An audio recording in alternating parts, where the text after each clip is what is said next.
Menurut World Health Organization (WHO) atau Organisasi Kesehatan Dunia, stunting adalah gangguan pertumbuhan dan perkembangan anak akibat kekurangan gizi kronis dan infeksi berulang, yang ditandai dengan panjang atau tinggi badannya berada di bawah standar.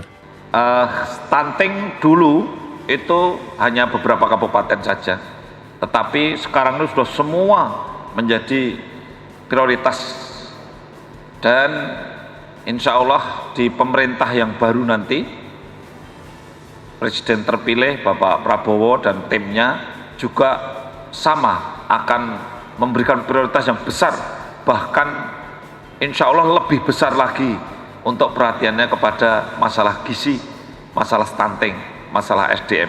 Oleh karena itu nanti mudah-mudahan peran dari Bapak Ibu sekalian tim percepatan penurunan stunting bisa lebih dikuatkan.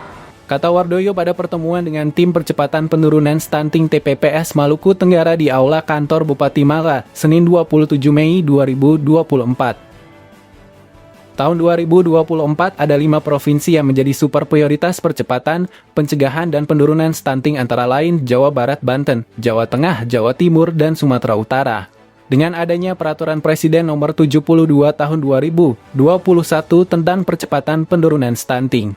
Nah, di dalam Perpres 72 tahun 2021 memang ada 5 pilar.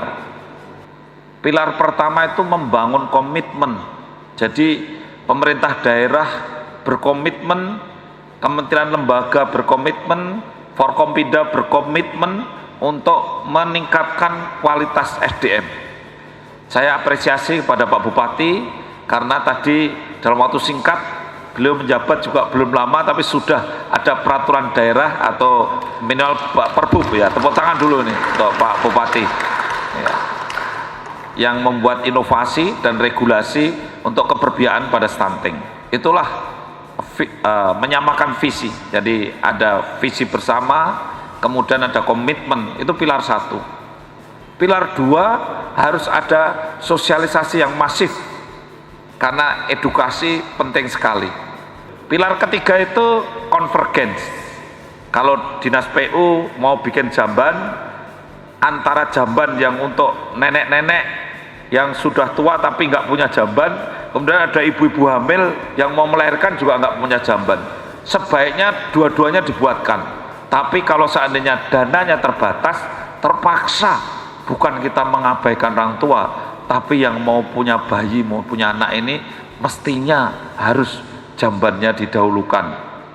Karena kalau dia itu punya anak kecil, kemudian BAB-nya di sembarang tempat, maka lalat itu bisa terbang menghinggap di tempat BAB itu, terbuang hinggap di nasi, akhirnya bakterinya itu masuk ke dalam makanan. Yang pilar keempat itu adalah ketersediaan makanan terjangkau.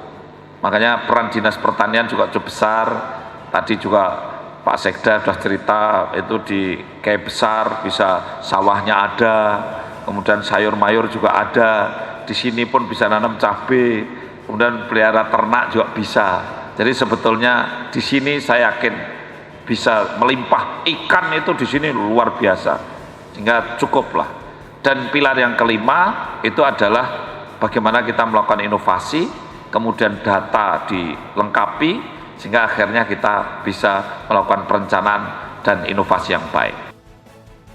Peraturan ini merupakan wujud komitmen pemerintah dalam mempercepat pencapaian target penurunan stunting menjadi 14% pada 2024 sesuai amanat Rencana Pembangunan Jangka Menengah Nasional 2020 hingga 2024. Terkait dengan terbitnya Perpres Nomor 72 Tahun 2021, masyarakat diharapkan berjalan beriringan dengan pemerintah untuk mempercepat perbaikan gizi di Indonesia.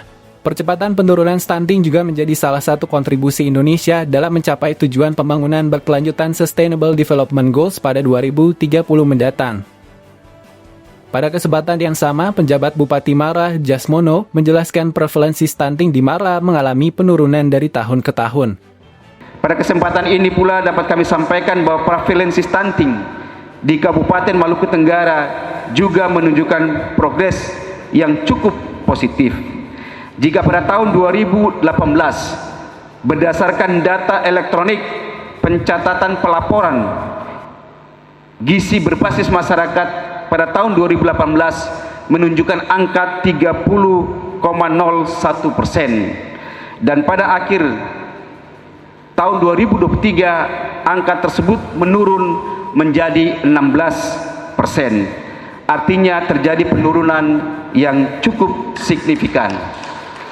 Walaupun data ini agak berbeda dengan data survei status gizi Indonesia, dan secara nasional dapat kami laporkan Pak Kepala bahwa data antara data elektronik pencatatan pelaporan gizi berbasis masyarakat dan data survei gizi Indonesia ini agak berbeda, bahkan gapnya bisa mencapai 5-10%. Dan untuk penurunan angka stunting di Kabupaten Maluku Tenggara berpedoman pada data EPPGM ini menunjukkan angka dan penurunan yang cukup positif.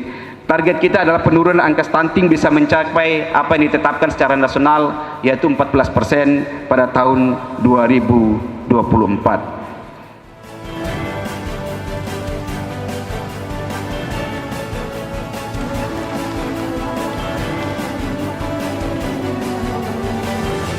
Tim media Diskominfo Maluku Tenggara melaporkan.